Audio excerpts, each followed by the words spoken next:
The morning of the wedding felt more like a funeral than a celebration. Scarlett Blackwell stood before the full-length mirror in the powder-blue guest bedroom of her parents' Hamptons estate. Her satin wedding gown shimmered beneath the chandelier's light, but her expression was hollow, her hands trembling. Outside the window, manicured lawns stretched toward the ocean, where a rented white canopy flapped in the salty breeze. It should have been perfect, but it wasn't. Scarlett, her mother's voice rang sharp as glass from the hallway. You have 10 minutes. Don't keep the guest waiting. This charade needs to end on time. Scarlett's lips curled bitterly. Charade, she muttered to herself. That's what her mother thought this was. A show. An arrangement. A humiliation dressed in white and roses. Her parents, Evelyn and Charles Blackwell, were old-money Manhattan elites. Owning half of a hedge fund and most of a shipping company, they lived in a world of social clubs, gallery galas, and strategic marriages. So when Scarlett told them she was in love with Jake Monroe, a bartender-turned-carpenter with no family name, no Ivy League degree, and no connections, the earth might as well have split open. Evelyn had screamed. Charles had frozen. Then Evelyn had said something Scarlett would never forget. You belong with people like him. Not here. And with that, the decision was made. If Scarlett was so insistent on marrying a nobody, she could do so under their conditions, quietly, quickly, and entirely cut off. They would not contribute a cent. No family press. No headlines. Just an afternoon wedding, hastily arranged, in their backyard. And Jake? He agreed. That was the strange part. He didn't protest. Didn't push back. He even paid for the rings himself. Scarlett turned from the mirror and picked up the bouquet. Her fingers brushed the velvet petals. Was she making the worst mistake of her life? When she stepped outside, the guests, mostly her parents' social circle, barely acknowledged her. A few curious looks. A few whispers. She walked alone down the aisle. No father waiting at the altar. Just Jake. He stood there in a dark suit. Not expensive, but immaculately tailored. His chestnut brown hair was slicked back, and his eyes, storm gray, didn't waver as she approached. You look beautiful, he whispered. Scarlett swallowed hard. Thank you. The ceremony began. The officiant, a family friend, Judge Hargrove, read the vows in a dry, tired tone. Her mother sat rigid in the front row, lips tight. Charles glanced at his Rolex. But when it was Jake's turn to speak, he hesitated. I, Jake Monroe, take you, Scarlett Blackwell. He began, then paused. A smile touched the corner of his lips, and he looked directly at Evelyn. To be my partner in every storm and every fire, because I know the storm's already begun. A flicker of confusion passed across her mother's face. Scarlett blinked. What storm? Jake slipped the ring on her finger. Cold metal. Hot blood rushing through her ears. You may kiss the bride, said Judge Hargrove. And Jake did. But it wasn't rushed. It wasn't shy. It was a bold, lingering kiss, one that felt like a declaration, not just of love, but of power. The reception was brief. Only 15 tables. No band. No dancing. Just white wine and tiny hors d'oeuvres on gold-rimmed china. Scarlett felt like a ghost drifting from group to group, ignored and dismissed. Then the microphone crackled. Scarlett turned. Jake was standing on the stage, mic in hand, jacket off, sleeves rolled. His tie hung loose around his neck. I wasn't going to say anything, he began, voice steady. But I've spent the last year watching the woman I love get humiliated by her own family. A gasp rippled across the tables. Evelyn stood. What is this nonsense? Jake smiled. Sit down, Mrs. Blackwell. I promise you, you'll want to hear this. The guests hushed. Scarlett's heart pounded. And while you all whispered about my background, Jake continued, while you laughed at the carpenter from Brooklyn, you never asked what I was building. He reached into his jacket and pulled out a small, folded envelope. At that moment, before he could open it, 4 black SUVs rolled slowly through the estate gates. Engines humming. Windows tinted. And the real story was only beginning.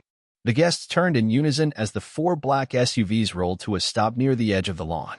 Every engine cut off at the same time, deliberate, like punctuation. A second later, 4 men in black suits stepped out in perfect sync, each with an earpiece and an intense expression. Their presence screamed government or money. Probably both. Evelyn clutched her pearl necklace.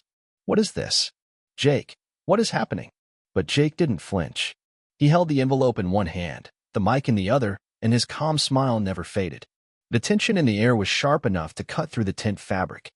These men, Jake said, nodding toward the newcomers, work for me. For now. But this, he held up the envelope, is about what I've built. And what I'm about to take back.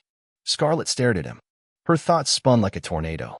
The calm bartender who fixed broken chairs in their tiny Brooklyn apartment now stood like a CEO facing down a hostile boardroom. Jake stepped off the platform, slowly walking toward Evelyn and Charles. Your daughter loved me when I was broke. She stayed with me when I had nothing. But I wasn't always poor. I left wealth behind because I hated what it did to people. You expect us to believe this? Charles snapped. You're a carpenter, Jake. Jake tilted his head. That's not untrue. I build things. Always have. But I also build a fintech platform while bartending at night. A platform that just closed Series D funding at $800 million. Silence. Only the waves in the distance dared to move. I sold it last week, Jake added, casually. For just under $2.7 billion. My name is listed under my LLC, Iron Hollow Ventures. Evelyn turned pale. And you know what's funny? Jake continued. Blackwell Holdings, your firm, accepted a minority acquisition from Iron Hollow Ventures 2 months ago. You didn't even check who controlled it. Charles's face froze. That's impossible. Jake pulled his phone from his pocket. A single tap. Behind him, one of the men in suits nodded and opened the back door of an SUV. Out stepped a tall man in his 50s with a clean-shaven jaw and silver-framed glasses. He looked like the type who could buy and sell a small nation before breakfast. Who is that? Evelyn whispered. Jake smiled wider. That's Mason Wolf, former CFO of Falcon Capital. Now my financial advisor. He personally handled the Blackwell acquisition. You should have read the fine print. Scarlett was frozen. This wasn't real. Or it was, and she had missed all the signs. The quiet nights Jake spent on his laptop. The business calls he took in the hallway. The sudden overseas trips he dismissed as carpentry conferences. He had hidden all of it. Not out of malice, but to protect her. From the vultures. From the chaos. From her own family. Jake turned back to the guests, microphone raised. Ladies and gentlemen, he said smoothly, you were invited today to witness a wedding you thought was beneath this family. But the truth is, the family is beneath the woman I married. Scarlett's breath hitched. She has more courage than this entire guest list combined. She stood by me when your world tried to tear me down. So today, I want to return the favor. The sound of soft footsteps echoed as Jake walked up the aisle, back to Scarlett. He dropped the envelope into her hand. Inside, she found a legal deed and a business card. What is this? She asked, voice cracking. Jake leaned in close. That's the deed to a 5-acre vineyard in Napa. In your name. And the business card? That's yours, too. You're now chairwoman of a foundation I started last month, the Scarlett Initiative. We'll fund young women with big dreams and no support. Scarlett felt her knees weaken. Evelyn stood, flustered. This is outrageous.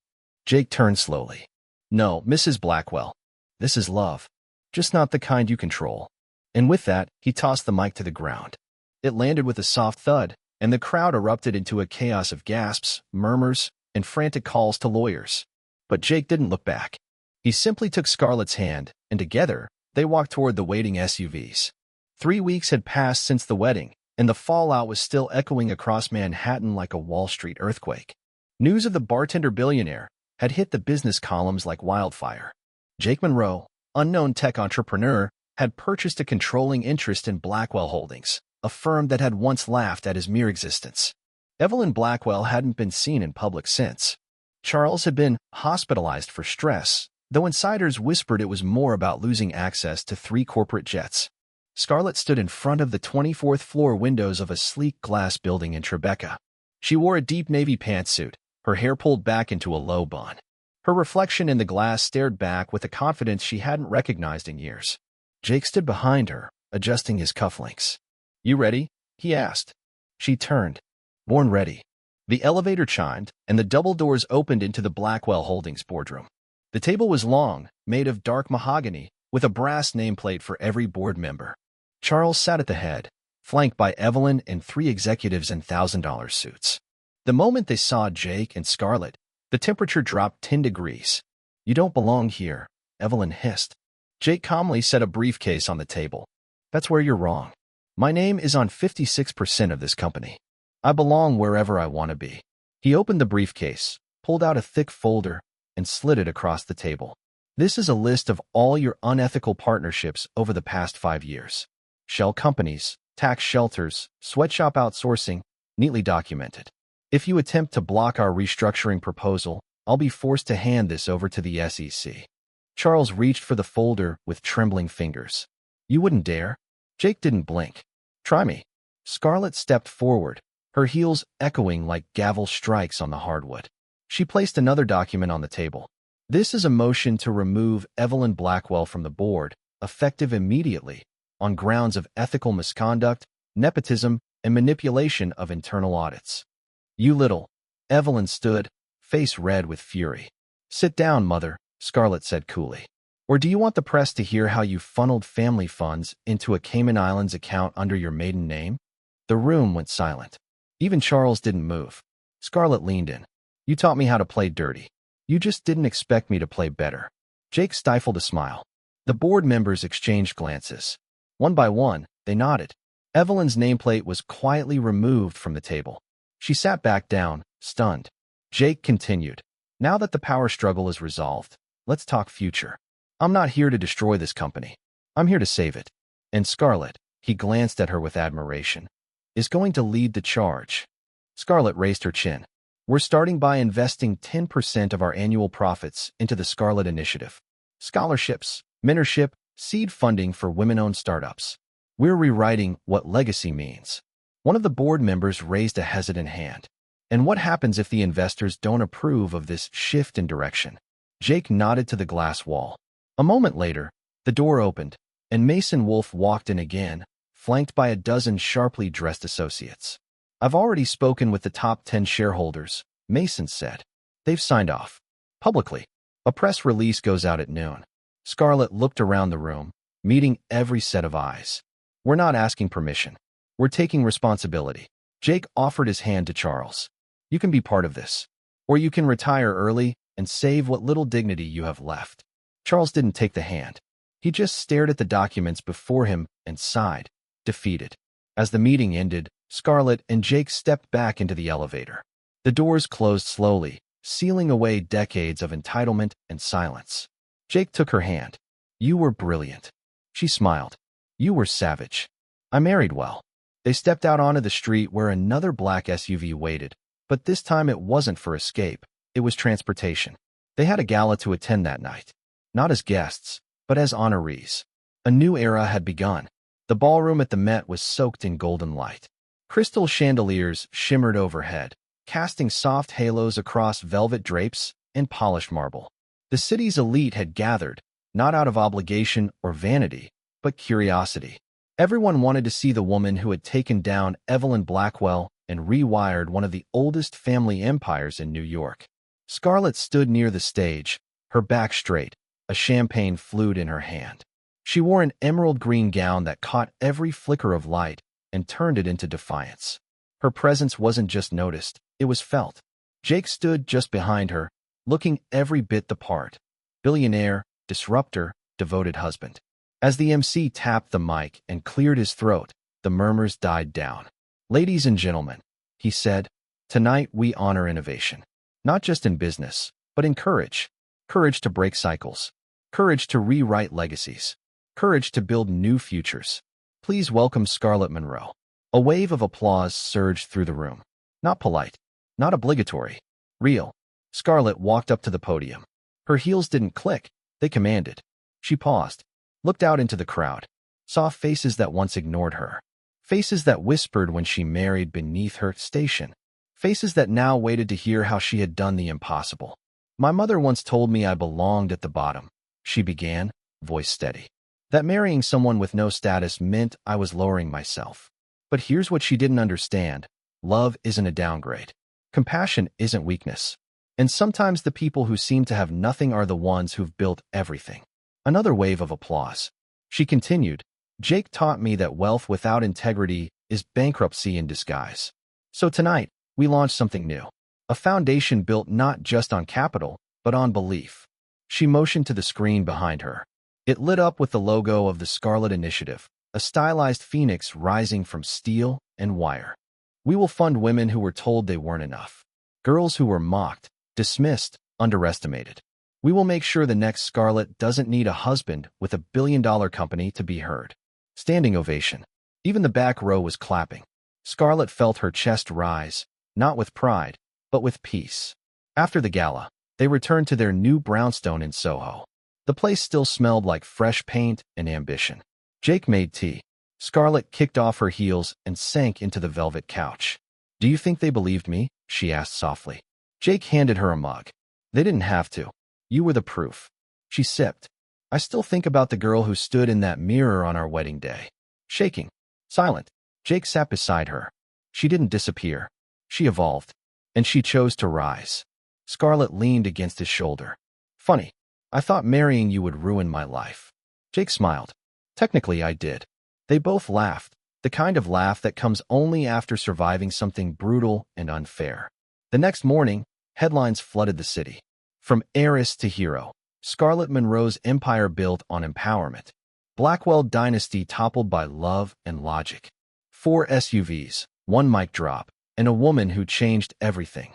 As Scarlett looked out the window, the city blinking in morning haze, she knew the legacy she was building wouldn't be measured in trust funds or gala invitations. It would be seen in the lives she touched, the girls who now had hope, and the people who no longer whispered behind her back, but listened when she spoke. She had found her power not through revenge, but through vision. And this was just the beginning.